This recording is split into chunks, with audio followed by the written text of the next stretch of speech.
नमस्कार, खबर उत्तर प्रदेश में आप सभी का स्वागत है। मैं हूं आपके साथ यश शुक्ला। रुक करेंगे खबरों का, लेकिन उससे पहले एक नजर सुर्खियों पर। सोमवार तक के लिए लोकसभा की कार्रवाई स्थगित। विपक्ष के हंगामे के चलते कार्रवाई स्थगित। नीट पेपर पर चर्चा को लेकर अड़ा रहा विपक्ष। राहुल गांधी बोले, युवा नीट को लेकर डरे हुए हैं, हम संसद में उनकी आवाज बनेंगे। ममता बनर्जी ने पीएम को चिट्ठी लिखी। दिल्ली एयरपोर्ट पर टर्मिनल 1 की छत गिरी, 1 की मौत, 8 लोग घायल, कई गाड़ियां दबी। फ्लाइट्स ऑपरेशन अगले आदेश तक सस्पेंड। हेमंत सोरेन को हाईकोर्ट से 5 महीने बाद जमानत, जेल से बाहर आएंगे। ईडी ने 31 जनवरी को किया था गिरफ्तार। ओवैसी के घर पर फेंकी गई काली स्याही, संसद में दिए बयान के विरोध में पोथिकाल एक अज्ञात उपद्रवियों ने काली स्याही फेंक कर की तोड़फोड़। यूपी के 16 शहरों में जोरदार बारिश। हिमाचल, उत्तराखंड, जम्मू कश्मीर, लद्दाख में मानसून की एंट्री। 29-30 जून तक दिल्ली पहुंच सकता है मानसून। आप देख रहे हैं के न्यूज, खबरों का सारथी। और सबसे पहले बात करेंगे नीट पर सवाल, सड़क और संसद में बवाल। नेता विपक्ष राहुल गांधी का नीट मामले में बयान सामने आया है, जिसमें उन्होंने क्या कुछ कहा है वो भी आपको सुना देते हैं। ऑपोजिशन के जो फ्लोर लीडर्स हैं, सबकी मीटिंग हुई और यूनानिमस था कि आज हमें नीट का जो इशू है उस पर डिस्कशन चाहिए। हिंदुस्तान के स्टूडेंट्स से मैं कहना चाहता हूँ, ये आपका इशू है और हम सबको लगता है, इंडिया गठबंधन को लगता है कि आज सबसे ज़रूरी बात आपकी है, क्योंकि आप हिंदुस्तान के भविष्य हो। तो हमें लगा कि यहाँ पे पार्लियामेंट हाउस में नीट पे डिस्कशन हो और उसके बाद प्रेसिडेंट्स एड्रेस हो पाए। और मैं रिक्वेस्ट करता हूँ प्रधानमंत्री जी को कि ये युवाओं की इशू है और अच्छी तरह प्यार से डिस्कशन होना चाहिए, रिस्पेक्टफुली डिस्कशन होना चाहिए। हम रिस्पेक्टफुली करेंगे, आप भी डिस्कशन में ज्वाइन कीजिए, आप भी भाग लीजिए और रिस्पेक्टफुली, क्योंकि ये युवाओं का मामला है। तो हम चाहते हैं युवाओं को मैसेज मिले, घबराए हुए हैं, उनको ये नहीं मालूम कि क्या होने वाला है नीट में। तो पार्लियामेंट से मैसेज जाना चाहिए, उनको भरोसा मिलना चाहिए कि हिंदुस्तान की सरकार और हिंदुस्तान का ऑपोजिशन एक साथ मिलकर स्टूडेंट्स की बात कर रहा है। तो ये आपको बताना चाह रहा था। बता दें आपको कि आज सदन में विपक्ष ने जमकर हंगामा किया है और विपक्ष की साफ तौर पर मांग हुई। उन्होंने कहा कि हम नीट पर चर्चा करना चाहते हैं और सरकार और विपक्ष दोनों को ही समन्वय बनाकर इस पर बात करनी चाहिए, क्योंकि जो नीट एग्जाम जिन्होंने दिया था वो लोग कहीं ना कहीं डरे हुए हैं और उनको सदन की तरफ से जवाब मिलना चाहिए, उनको एक आश्वासन मिलना चाहिए, ऐसा राहुल गांधी कहते हुए नजर आए। सीएम योगी ने 2 दिन पहले ही पेपर लीक मामले में सख्त कानून के अध्यादेश को कैबिनेट में मंजूरी दी है। रिटायर्ड आईपीएस अमिताभ ठाकुर ने डीजीपी को पत्र लिखकर इस मामले में बेदीराम के खिलाफ एफआईआर दर्ज करवाने की मांग की है। पत्र के साथ ही अमिताभ ने दोनों वायरल वीडियो और निर्वाचन आयोग के शपथ पत्र की प्रति भी डीजीपी को भेजी है। पेपर लीक का सुभाषपा कनेक्शन, बीजेपी की सहयोगी पार्टी आरोपों के घेरे में। सुभाषपा विधायक बेदीराम का वीडियो वायरल। नौकरी दिलाने पेपर लीक डील का वीडियो वायरल। वायरल वीडियो में पेपर लीक डील कर रहे हैं विधायक बेदीराम। नौकरी की डील कर रहे हैं बेदीराम।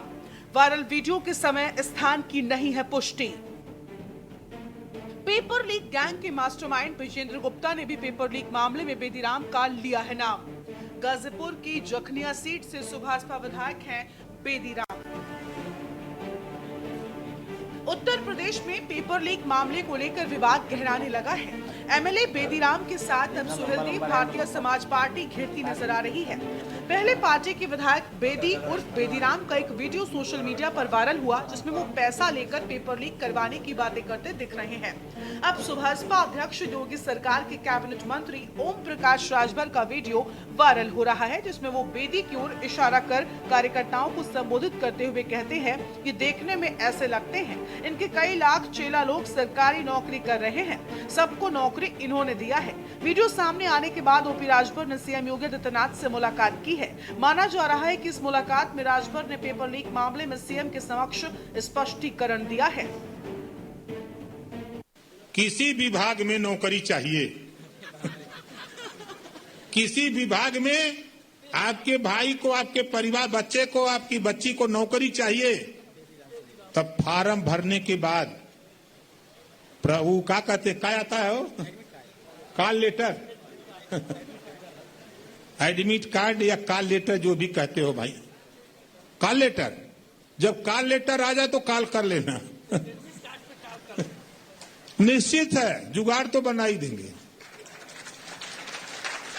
देखने में ऐसे लग रहे हैं, इनके कम से कम कई लाख चेला लोग नौकरी कर रहे हैं और सबको नौकरी इन्होंने दिया है। तो आप लोग भी मेहनत कर रहे हो, तो आप बताओ आपको भी नौकरी चाहिए कि नहीं चाहिए? तो पढ़ाई लिखाई अपने बच्चों। वहीं सुभाषपा विधायक बेदीराम का एक वीडियो वायरल होने के बाद से सियासी गलियारों में सनसनी फैल गई है। वायरल वीडियो में सुभाषपा विधायक बेदीराम नौकरी दिलाने और पेपर लीक पर डील करते नजर आ रहे हैं। वायरल वीडियो में पेपर लीक कर डील कर रहे विधायक बेदीराम पैसों के लेन देन की बात भी करते दिखाई देते हैं। वीडियो में विधायक बेदीराम नौकरी लगाने की भी डील कर रहे हैं। इस दौरान बेदीराम कह रहे हैं कि वो छोटा काम नहीं करते, वो बड़े बड़े काम करते हैं। वो परीक्षाओं में अंदर से सब सेट करने का भी दावा करते दिखाई देते हैं। इस दौरान वो कह रहे हैं कि मेरा काम यूपी के अलावा दूसरे राज्यों की भर्ती परीक्षाओं में भी होता है। फिलहाल वायरल वीडियो के समय स्थान की पुष्टि नहीं हो पाई है, जबकि पेपर लीक गैंग के मास्टरमाइंड विजेंद्र गुप्ता ने भी पेपर लीक मामले में बेदीराम का नाम लिया है। फिलहाल बेदीराम गाजीपुर की जखनिया सीट से सुभाषपा विधायक है। बहरहाल के न्यूज इस वायरल वीडियो की पुष्टि नहीं करता है। तो ये जो काम होता है, ये काम करता होता नहीं, कभी हुआ ये सब तो काम सबकी कुजिया वाला था। हमारा काम होता है 10-10, 20-20, 50-50, एक साथ, 200, एक साथ। आके कुछ फरिया है ज़्यादा लंबा लंबा। अब जितना लंबा लंबा रहेगा तो लंबा फरी आएगा। अब एक आध दूर कैंडिडेट ले कितना खींचा, पता चला इतना डॉक्यूमेंट 2 बोरा रखा है। हाँ। कहा गया, पैसा ले लिया और सुन लिया गया, डॉक्यूमेंट दूसरा बनवा के नौकरी कर रहा है। तो हम दूसरा काम करें कि हम वसूलने दें, उतना समय दूसरे में वसूलने में बर्बाद करेंगे, फिर सारा हम कमा देंगे। बिहार का, यूपी का कहाँ जाना है, बिहार का, राजस्थान का, मध्य प्रदेश का, हैदराबाद, तेलंगाना, ये सब यहाँ भी काम है। ये सब उधर के भर्ती बहुत ज़्यादा है। यहाँ वाले तो चिल्लाते हैं तो झूठ हो गए, हो गया। बिहार वाले घाघ आदमी 10 छोड़ेंगे, बगल वाले जेल में सही है। अभी ये एक कर ले ले हैं, पूरा हल्ला हो गया। बात कुछ नहीं है। कभी वो कैंडिडेट दिया ना, कभी कोई मतलब ही नहीं रहता। जबरी इलेक्शन से ये था कि इलेक्शन में हमें जरूरी होता है, आप जुड़ते, आपसे भी मैंने कहा था मदद कीजिए, आपसे जिससे भी मतलब जो जहाँ है मदद करो। इलेक्शन एक आदमी थोड़ी जीत पाता है। नहीं, इलेक्शन सब लोग मदद करते हैं, सब सहयोग होता है। तो मुझे साहब दे, खाली आप उसको डाल दीजिए, मेरा नाम बोलना बंद कर दीजिए। हेलो, आप उससे कह दीजिए, आपकी सभी आप उसको बुलाइए, हो बुलाइए, हमारे बुलाने से आएगा। आप बताइए यहाँ जो है अभी। वहीं भारतीय और राष्ट्रीय कांग्रेस ने दावा किया है कि नीट पेपर लीक में भारतीय जनता पार्टी के सहयोगी दल सुहेलदेव भारतीय समाज पार्टी के विधायक शामिल हैं। कांग्रेस ने दावा किया है कि सुभाषपा विधायक बेदीराम नीट पेपर लीक के सरगना है। सोशल मीडिया साइट एक्स पर एक पोस्ट में कांग्रेस ने लिखा, प्रधानमंत्री मोदी की पार्टी का सहयोगी विधायक नीट पेपर लीक का सरगना है। बेदीराम बीजेपी का चहेता और उनका बेहद करीबी है। कांग्रेस ने दावा किया कि बेदीराम पहले भी पेपर लीक के मामले में जेल जा चुका है। कांग्रेस ने पूछे ये सवाल। कांग्रेस ने इस संदर्भ में कुछ सवाल भी पूछे हैं। कांग्रेस ने पूछा, बेदीराम पेपर लीक करवाता है, इसे एनडीए में क्यों रखा गया है? बेदीराम खुले तौर पर प्रधानमंत्री मोदी और सीएम योगी का नाम लेकर रौब झाड़ता है। पीएम और उनकी पार्टी का पेपर लीक सरगना को समर्थन क्यों है? बता दें कि बेदीराम अभी यूपी की गाजीपुर की जखनिया सीट से विधायक हैं। उन पर बाराबंकी में एक बड़े जमीन घोटाले का भी आरोप लगा हुआ है। देश में हुए बड़े पेपर लीक मामले में 2 बार जेल जा चुके बिहार के पटना निवासी विजेंद्र गुप्ता ने मीडिया से बातचीत में सुहेलदेव भारतीय समाज पार्टी के विधायक बेदीराम का नाम लेते हुए उन्हें उत्तर प्रदेश में पेपर लीक माफिया बताया है। बेदीराम को यूपी एसटीएफ ने रेलवे भर्ती पेपर लीक के मामले में लखनऊ के आशियाना से गिरफ्तार किया था। बेदीराम का नाम एक और परीक्षा के पेपर लीक मामले में सामने आया था। वो उत्तर प्रदेश सरकार में कैबिनेट मंत्री ओम प्रकाश राजभर के निकट माने जाते हैं। गौरतलब है कि उत्तर प्रदेश में बीते 6 महीने में पुलिस भर्ती समेत कई विभागों में निकाली गई नौकरियों के पेपर लीक होने के चलते भर्ती को रोक लगाते हुए दोबारा कराए जाने का सरकार दावा कर रही है। इन भर्तियों के निरस्त होने से युवा वर्ग और अभ्यर्थी निराश हैं। इसको लेकर लगातार सरकार की कार्यशैली पर भी सवाल उठ रहे हैं। तो वहीं राजनीतिक पार्टियों के द्वारा भी इसे मुद्दा बनाकर उत्तर प्रदेश सरकार पर हमला किया जा रहा है। ऐसे में पेपर लीक मामले में पकड़े जा चुके कुख्यात द्वारा सुभाषिता विधायक का नाम पेपर लीक मामले में लेकर एक नया बखेड़ा खड़ा कर दिया गया है। 2021 में पत्नी को बनाया ब्लॉक प्रमुख। जौनपुर जिले के कुसिया निवादा गांव से निकलकर विधायक बनने तक का सफर काफी विवादों से घिरा रहा है। सन 2021 में जिले के जलालपुर ब्लॉक के ब्लॉक प्रमुख पद के लिए अपनी पत्नी बादामा देवी को चुनाव लड़ाकर राजनीति में कदम रखवाया। इस ब्लॉक प्रमुख चुनाव को कुछ लोगों ने वर्चस्व की लड़ाई बताया, जिसमें भाजपा के तत्कालीन किराकत विधायक दिनेश चौधरी अपने चचेरे भाई राजेश चौधरी की पत्नी कमलेश कुमारी को ब्लॉक प्रमुख पद के लिए मैदान में उतारा था। दिनेश चौधरी व बेदीराम के समर्थकों के बीच क्षेत्र पंचायत सदस्य को लेकर जलालपुर के रेहटी गांव में विवाद हुआ था। स्पेशल डेस्क के न्यूज इंडिया। पेपर लीक पर सुभाषपा कनेक्शन को लेकर अब विपक्ष कहीं न कहीं सत्ता पक्ष को निशाने पर ले रहा है। और अब बात करेंगे पानी पानी दिल्ली से खबर आपको बता रहे हैं, जहां पर एनसीआर में मॉनसून ने अपना रंग दिखा दिया है। दिल्ली, नोएडा, गाजियाबाद समेत पूरे एनसीआर में शुक्रवार तड़के से झमाझम बारिश हो रही है। बारिश की वजह से मौसम ठंडा और कूल नजर आ रहा है। गर्मी से राहत मिल गई है और दिल्ली एनसीआर का मौसम काफी सुहाना हो गया है। शुक्रवार की सुबह जब दिल्ली वालों की नींद खुली तो सड़कों पर जल सैलाब देखा। जी हां, दिल्ली एनसीआर में झमाझम बारिश की वजह से सड़कों पर घुटनों तक पानी आ गया है। गाड़ियां डूबी जा रही हैं। कुछ जगहों पर अब ट्रैफिक की समस्या भी देखी जा रही है। सुबह से ही कई जगहों पर जाम दिख रहा है। ये 3 तस्वीरें आपको टीवी स्क्रीन पर दिखा रहे हैं, जहां पर आप देख सकते हैं कि किस तरीके से सड़कें जो हैं वो जलमग्न हो चुकी हैं। गाड़ी दूसरी तस्वीर में आप देख सकते हैं कि एम्बुलेंस पानी में फंसी हुई आपको नजर आ रही है। और तीसरी तस्वीर आपको हम दिखा रहे हैं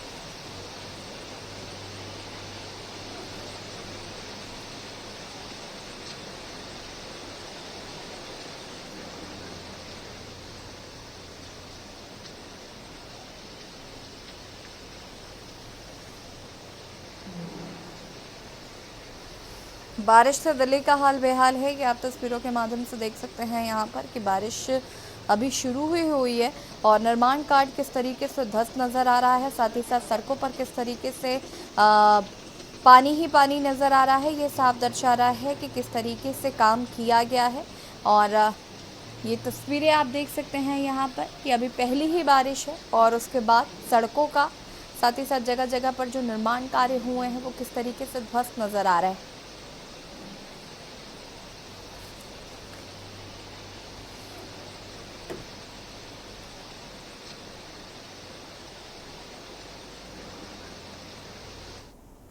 और दिल्ली की 2 तस्वीरें और आपको हम दिखा देते हैं।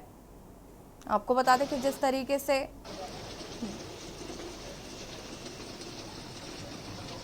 जबलपुर एयरपोर्ट की आपको तस्वीरें दिखा रहे हैं, जहां पर छत गिरने से आप देख सकते हैं कि किस तरीके से जो वहां पर गाड़ियां खड़ी थी वो क्षतिग्रस्त हुई। और आज दिल्ली एयरपोर्ट में भी कुछ ऐसा ही नज़ारा देखने को मिला। छत गिरने की वजह से एक व्यक्ति की मौत हो गई है और करीब 8 लोग घायल बताए जा रहे हैं। उस तरीके का निर्माण कार्य जो हुआ है उसको वो कहीं ना कहीं चर्चा का विषय बना हुआ है कि अभी बरसात शुरू हुई है और शुरुआत में ही इस तरीके का हाल देखने को मिल रहा है।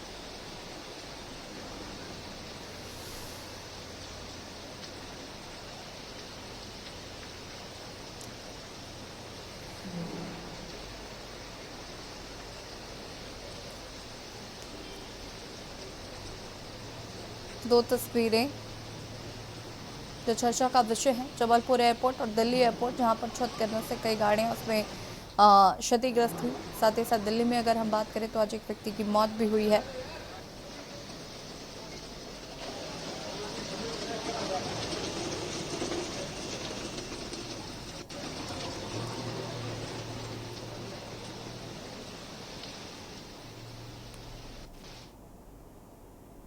और अब बात करेंगे शपथ पर बवाल स्याहीवार।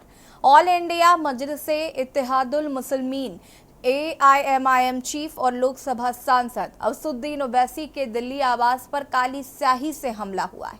कुछ अज्ञात बदमाशों ने उनके घर की नेम प्लेट पर काली पोत दी है। ओवैसी ने खुद सोशल मीडिया पर एक वीडियो पोस्ट कर इसकी जानकारी साझा की। उन्होंने कहा कि मैं इस तरह की कायराना हरकतों से नहीं डरता। उन्होंने इस मामले की सूचना दिल्ली पुलिस को दी है। असदुद्दीन ओवैसी ने बुधवार को लोकसभा में शपथ लेने के दौरान जय फिलिस्तीन का नारा लगाया था। इसके बाद से उनका विरोध हो रहा है। कुछ अज्ञात बदमाश गुरुवार रात करीब 9 बजे दिल्ली स्थित सांसद ओवैसी की कोठी पर पहुंचे और बाहर लगी नेम प्लेट पर काली पोत दी। साथ ही कुछ पोस्ट चिपका दिए जिसमें लिखा था भारत माता की जय। असदुद्दीन ओवैसी की संसद सदस्यता रद्द की जाए।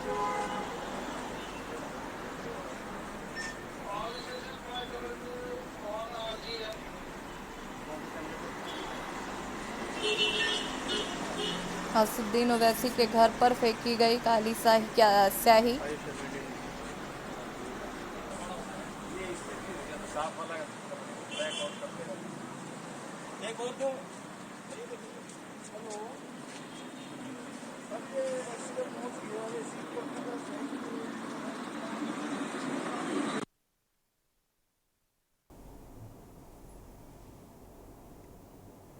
और अब आपको लखनऊ से खबर बता देता है, जहां पर सड़क निर्माण की गड़बड़ी का मामला सामने आया है। गड़बड़ी मामले में 3 अभियंताओं पर कार्रवाई की गई है। बिना सड़क बनाए ठेकेदारों सरकारी धन का बंदरमाट किया जा रहा है। लोक निर्माण विभाग के 3 इंजीनियरों पर गाजगिरी। शासन ने इंजीनियरों को किया है निलंबित। सड़कों के लिए ठेकेदार को मिल चुका है भुगतान, मगर सड़कों का काम नहीं हुआ पूरा। जांच में पाया गया 900 मीटर क्षेत्र में गड़बड़ी। गड्ढों में पत्थर भराई का किया गया है कार्य।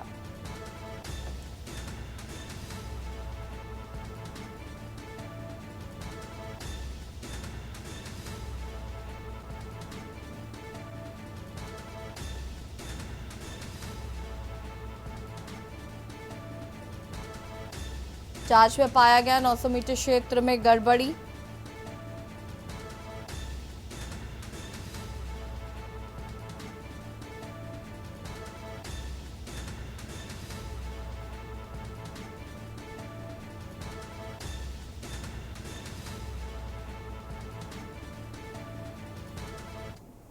बलिया में हुआ भीषण सड़क हादसा। श्रद्धालुओं से भरी कार गड्ढे में पलट गई। आज सुबह हुए हादसे में 8 लोग घायल बताए जा रहे हैं। घायलों में 3 बच्चे, 1 महिला भी शामिल है। बता दें कि घायलों का जिला अस्पताल में इलाज चल रहा है। देवरिया जनपद के निवासी हैं सभी। दर्शन के लिए जा रहे थे विंध्याचल। यात्रा के दौरान नींद लगने से हुआ था हादसा। रसड़ा थाना क्षेत्र के सराय भारती टेढ़ी पुलिया का ये पूरा मामला बताया जा रहा है।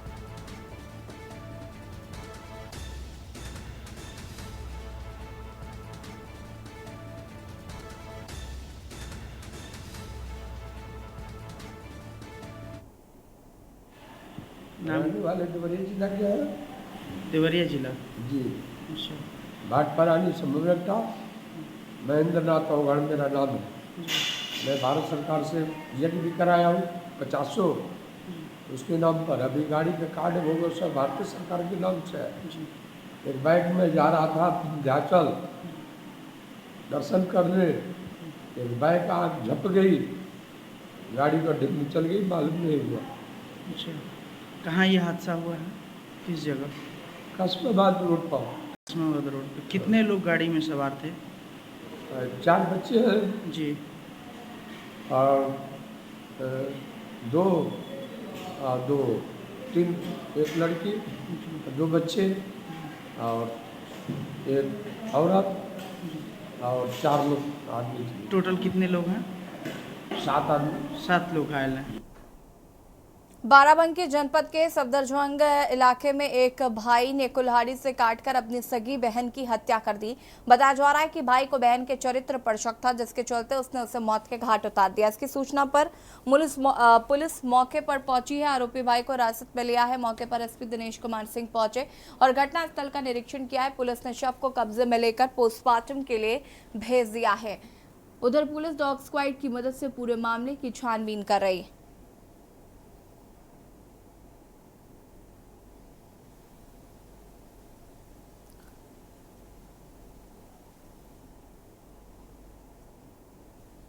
उस्मान नामक 50 वर्षीय व्यक्ति ने करीब 2-2.5 महीने से मायके में रह रही अपनी बहन, जिसकी उम्र 30 वर्ष थी, 2.5 वर्ष पूर्व लगभग शादी हुई थी, आज भोर में शक के आधार पर कुल्हाड़ी से ताबड़तोड़ प्रहार करके उसकी हत्या कर दिया। पुलिस को जैसे सूचना मिली तत्काल पुलिस मौके पर पहुंची। आवश्यक कार्रवाई करते हुए वैज्ञानिक साक्ष्य संकलन करते हुए प्राप्त तहरीर के आधार पर अभियोग पंजीकृत किया गया है। अभियुक्त उस्मान को हिरासत में लेकर के आवश्यक पूछताछ किया जा रहा है।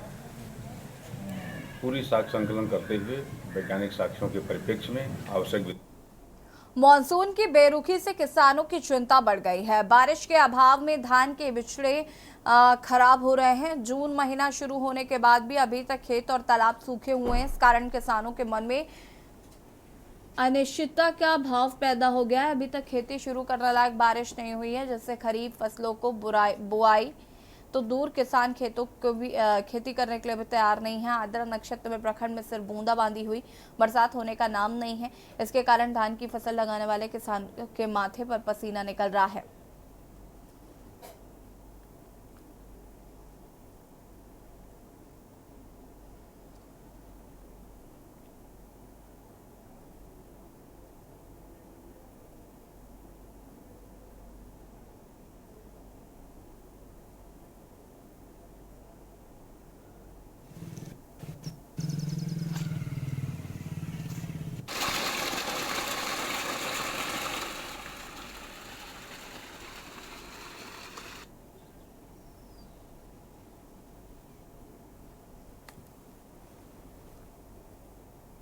मुंबई वासियों को उम्मीद है कि नई एनडीए सरकार के केंद्रीय बजट में लोकल ट्रेनों के फेरे बढ़ाने जैसे कई इंतजाम किए जाएंगे।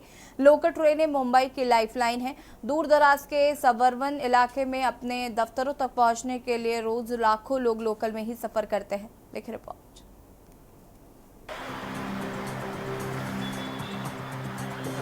मुंबई वासियों को उम्मीद है कि नई एनडीए सरकार के केंद्रीय बजट में लोकल ट्रेनों के फेरे बढ़ाने जैसे कई इंतजाम किए जाएंगे।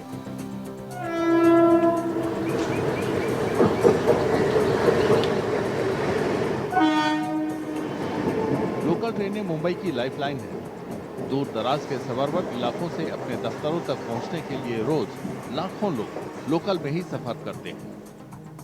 दिक्कत ये है कि पब्लिक सबसे ज्यादा है, पहली बात है। दूसरी बात है कि गाड़ी बढ़ाना चाहिए, फिर भी उतनी कम नहीं होगी।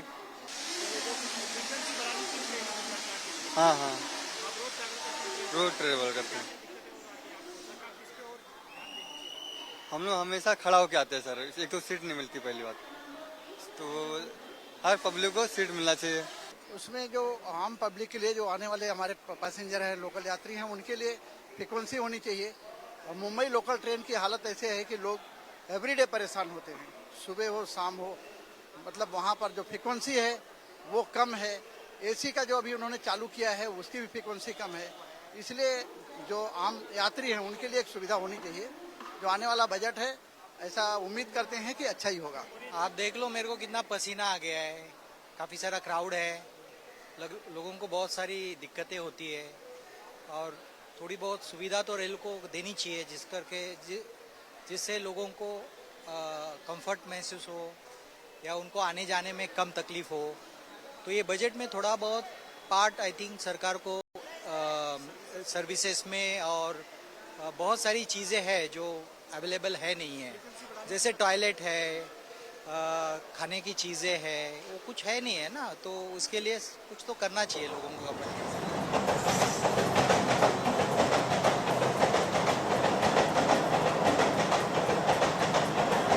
रेलवे बजट को आम बजट के साथ जोड़ दिए जाने से बहुत से लोग नाखुश हैं। उनका कहना है कि रेलवे के लिए अलग बजट बहाल किया जाना चाहिए। तो रेलवे को अलग से ही बजट बनाना चाहिए तो नफा नुकसान मालूम पड़ सके, कितना कमाई हुआ कितना नुकसान हुआ एक साथ बनता है तो मालूम नहीं पड़ता है। और सबसे बड़ी समस्या है यात्रियों का, यहाँ पे भीड़ भाड़ बहुत ज़्यादा है। लोकल ट्रेनें की सुविधा तो बहुत अच्छी है लेकिन भीड़ जनसंख्या ज़्यादा होने की वजह से यात्रियों को मतलब जानवर जैसा यात्रा करना पड़ता है। लोकल लाइफलाइन मानी जाती है, हाँ। क्या लगता है आपको कि देखिए, लोकल का सुविधा तो जितनी तारीफ की जाए कम है, बशर्ते क्या है जनसंख्या के अनुसार ट्रेनें कम है। कई लोगों ने सरकार से अपील की है कि उन्हें लंबी दूरी की ट्रेनों में कंफर्म टिकट मिले। उन्हें लगता है कि वेटिंग टिकट उनके गांवों तक के सफर के दौरान समस्याएं पैदा करते हैं। मुंबई के लिए तो बहुत सारा ऑप्शन है, और जैसे कि हम लोग फेस करते हैं ज़्यादातर क्राउड होता है ट्रेन में, और उसके लिए भी कुछ गवर्नमेंट को सोचना चाहिए। और हम लोग जैसे कि गांव जाते हैं यूपी के लिए, तो ट्रेन में बहुत सारा फेसिंग करना पड़ता है। जैसे कि कंफर्म टिकट हमको मिल गया, बट वहाँ अंदर इतना क्राउड होता है कि टिकट का कोई मतलब नहीं हो पाता है। तो उसके लिए गवर्नमेंट को थोड़ा ध्यान देना चाहिए, डिसिप्लिन जरूरी होता है। माया नगरी मुंबई में बढ़ती जा रही भीड़-भाड़ को देखते हुए लोगों को उम्मीद है कि वित्त मंत्री निर्मला सीतारामन उनकी परेशानियों पर इस बार ध्यान देंगी।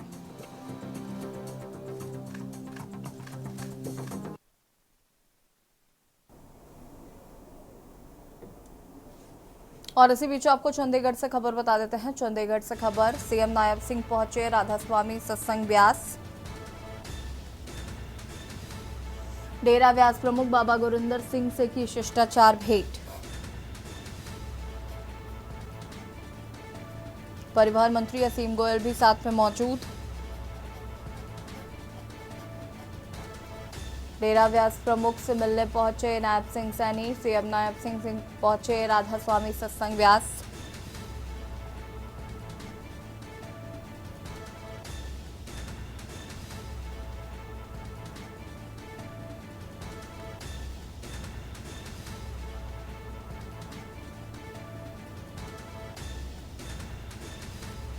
डेरा व्यास प्रमुख गुरिंदर सिंह से की शिष्टाचार भेंट। चंडीगढ़ से खबर, सीएम नायब सिंह पहुंचे राधा स्वामी सत्संग व्यास।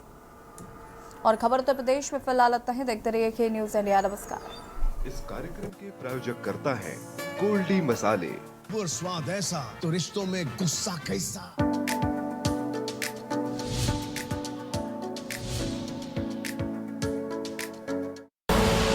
आप देख रहे हैं के न्यूज, खबरों का सारथी।